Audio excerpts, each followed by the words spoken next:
I'm going to show you how to mark a bill as paid in QuickBooks Online. This process is simple and can be done in just a few minutes, making it easy to keep your financial records organized and up to date. Let's dive right in and walk through it step by step. We begin by signing into QuickBooks Online. If you're not already on the sign-in page, open your browser, go to the QuickBooks website and locate the sign-in button, click on it, and you'll see several options to sign in to different QuickBooks services. For this tutorial, make sure you select QuickBooks Online since that's where we'll be working next. Enter your login credentials. This is usually your email address or user ID along with your password.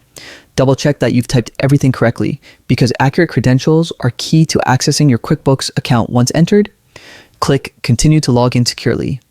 Now that we're in, navigate to the Expenses and Bills section. You'll find this on the left-hand menu of your dashboard. Click on it, and you'll be taken to a page that lists all your financial transactions.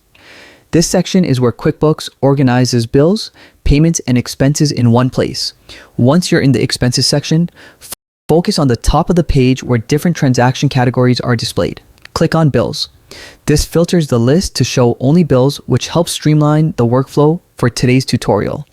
Next, select the Unpaid tab. This will display all the bills that haven't been marked as paid yet. It's important to make sure you're in this section so you don't accidentally mark the wrong transaction. With your unpaid bills in view, locate the small drop-down arrow on the right side of the bill you want to mark as paid. Clicking this arrow reveals a few options. Simply select Mark as Paid and QuickBooks will automatically update the bill's status to paid. Your records now accurately reflect the completed transaction. And that's it. By following these steps, you can easily keep your accounting records clear, accurate, and up to date in QuickBooks Online. Thank you for watching this tutorial on how to mark a bill as paid. Feel free to revisit these steps anytime you need a refresher, and happy bookkeeping.